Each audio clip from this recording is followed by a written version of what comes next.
Yo, what is up guys? It is Samool back again with another Epic 7 video for you guys today. And today we're going to be talking about the top 5 RGB units for PvP. Now we're going to be talking only about 5 stars in this video guys, and we're going to be talking about Guild Wars, World Arena, and Regular Arena, offense and defense, just everything, and summing it all up into 5 units. And I'm basically making this video because there's a lot of free-to-play options in this game that are very powerful in PvP. Now 5-star units, you do have to wait for their banner to run, but you guys are definitely going to want to pull on the banner for these units, especially if you guys are trying to get into PvP.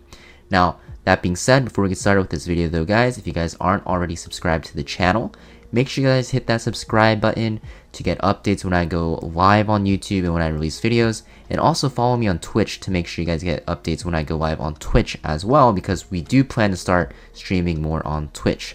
So yeah, RGB units guys, very meta defining sometimes, and in this meta currently for PvP, RGB units are actually going to be on the same level as a lot of Moonlight units. That being said, let's start with some honorable mentions that didn't quite make it into the top 5 list. Now, the first honorable mention might surprise you guys.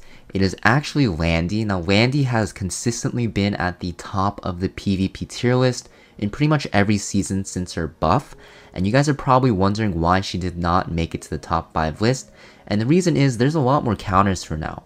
You have like Bellion, which can strip her Guiding Light stealth, which is a big part of her survivability. You have Hwayoung that can actually just completely one-shot her with an S1. Milim, which can also one-shot her and remove her stealth. There's just a lot of options, and it's really hard to actually pick her blindly now. If you have a team comp revolving around her though in World Arena, you can make her work. It's just that since she has a lot of counters, she is not as good in defense teams anymore compared to the other units that you're going to see on this list. But usually, she is a very powerful unit when picked in the right circumstances. Because of the fact that she did drop out a lot of defense teams, I did have to lower her to an honorable mention, but she's still a very powerful unit for PvP, right? She has that AoE CR push, she penetrates defense, she also has so much damage coming from her S2, and she cycles really fast. If you get a lucky dual attack and bring your Landy, sometimes she can lap the entire enemy team because she gets a 30% CR push, and then she can S3 after and push your team up. So very powerful unit. Even though she did not make the top 5 list guys, definitely a must pull when her banner comes around in the fall. She's very strong still. Another honorable mention guys is going to be Emilia. Emilia was also very powerful. The only thing is there is another Ice Soul Weaver that is actually stronger than her in most situations. Emilia though is still very powerful in offense teams. She's extremely powerful in Guild Wars offense especially. And if you like playing super aggressive, she's also very powerful in World Arena. That being said, there is another Ice Soul Weaver that actually I think is overall better than her because she can play in a more defensive style as well as an offensive style. And for that reason, I did drop down Emilia to the honorable mention tier, but she's still a very powerful Soul Weaver and you'll see her a lot. Like Landy though, you won't see her in defense teams though because she's very reliant on manual gameplay, and her S2 in offense is just so strong, right? You have that 50% CR push rate, attack buff is just crazy strong. Still a top tier pick for PvP. And the last honorable mention guys is going to be Rimuru. So Rimuru, like Emilia, is a collab unit, except he's from the Slime collab. Now Rimuru used to be super OP. The only thing is the meta kind of shifted away from him. You do have units that kind of counter him now, and there is some ways to actually counterplay him. He's very strong still though. His S3 still does a lot of damage. You can build him on a full tank build and still have him do a crap ton of damage. You can build him on a full damage build and have him one-shot units. And his S2 is really powerful because he can cut units with it, steal buffs, or not steal buffs, but, copy buffs, I guess, and also do a lot of damage. So very strong still, very powerful unit. You can put him on a lot of builds. The only thing is, yeah, there are a lot of counters to him now, so you don't see him on defense teams anymore. And even in World Arena, he's definitely fallen out of favor. But in the right situations, guys, he's still very powerful.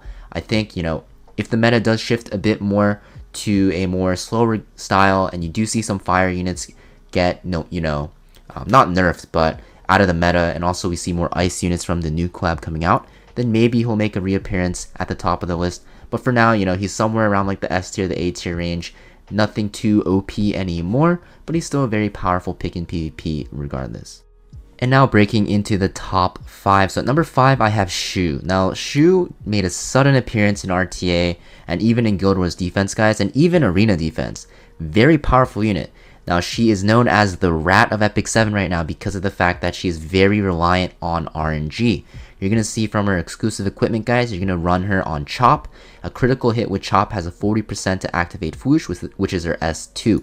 You're going to see that she does a lot of damage. She will also provide immunity for herself and crit hit resistance to her team. And the biggest part about her kit, which makes her very strong, is the fact that she does have her S2, which penetrates defense, and she also can proc it from her S1. So what people do is they run her on counter set, right? And she's just really, really annoying because when you run her on counter, you don't even have to run her on counter, you can just rely on her S3. But if you run her on counter, you also have a counter effect on her S3 when her S3 is on cooldown, whenever an ally except for herself is hit.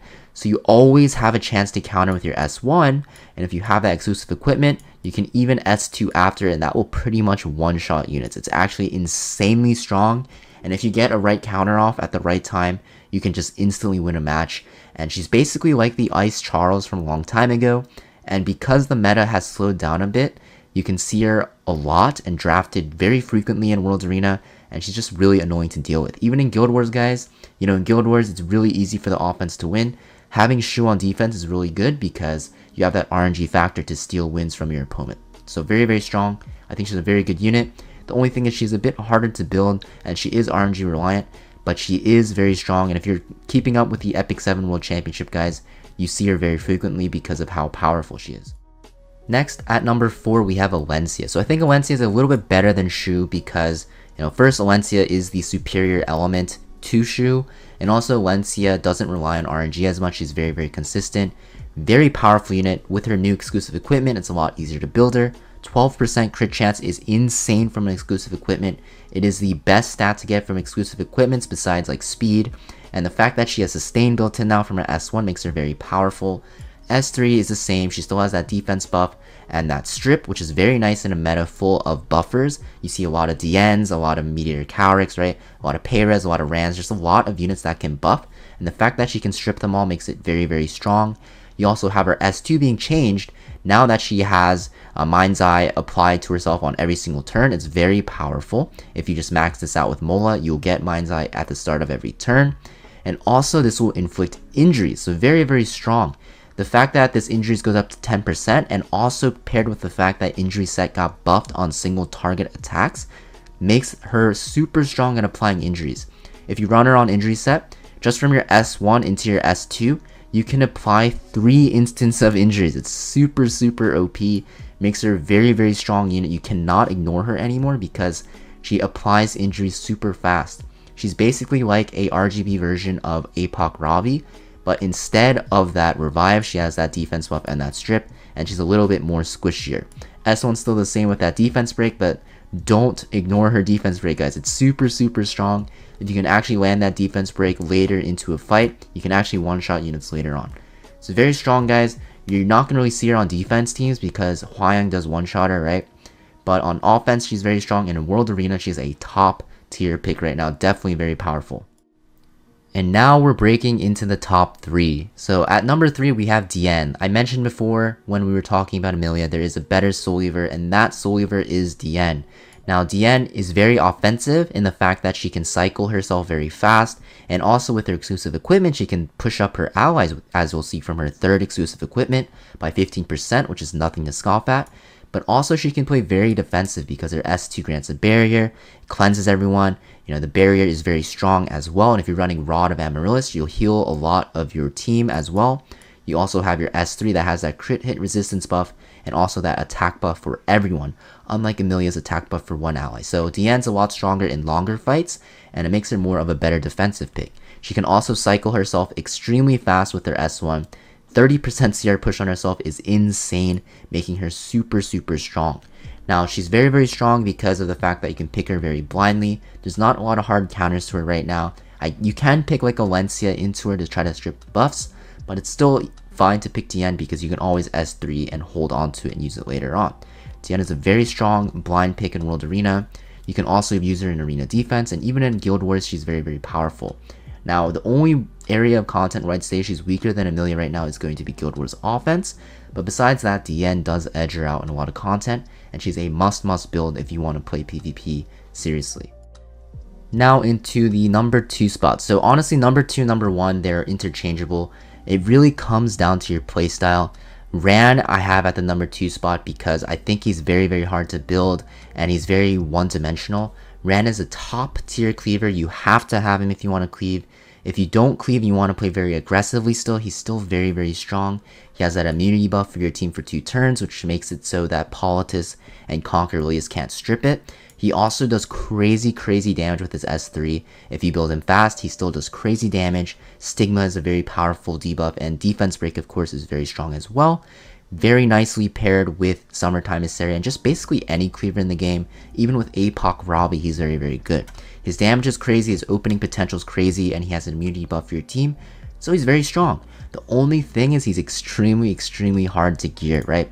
So you can see that he does have the highest base speed in the game, tied with 1 or 2 units, I think. But the thing is, because he is super high base speed, you need to guarantee you go first with him, otherwise he's useless. So unless you can break into like the 290, 300, 310 speed range, it's going to be hard to use him. So that's why I have him at the number 2 spot, because the number 1 spot unit, guys, you can have her on crappy gear and she's just going to be super powerful. And you guys probably know who she is already, so let's get into it. Well, number 1, so we have Hwayoung. Now, if you guys love cleaving, you might rate Ran above her, but the majority of the game base will say that Hwayoung is the best RGB unit, and some will go and say that she's the best PvP unit in the game. And that's because she's super meta defining. She is super annoying to play against. She's very bulky with her S2, right? She has a barrier that scales with her attack, and you're going to see a lot of Hwayoungs built on 6k plus attack, and she is just super annoying to deal with. She also takes less damage from crits, which is just insane. The fact that she just has a random damage reduction on her S2 while having a barrier just makes no sense. So that's why she's super tanky and really hard to kill. And also we have her S3, guys. So her S3 will fully cleanse herself. So even if you debuff her, as long as she's not silenced, she will fully cleanse all debuffs. She'll grant immunity to herself, and then she penetrates the target's defense. That's it. She just penetrates defense fully. Also, when the target's max HP is greater than yourself, you can deal up to a maximum of 100% more damage, and you can even soul burn this for an extra turn. This is going to one-shot a lot of tanks if you have your Hwayoung built well. Even if your Hwayoung's not built well, it will pretty much one-shot tanks, and this will one-shot squishies as well. So yeah, her S3 is just basically a one-shot delete.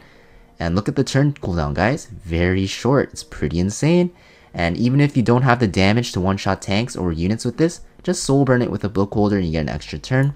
And you can use her S1 after, which will also do crazy amounts of damage.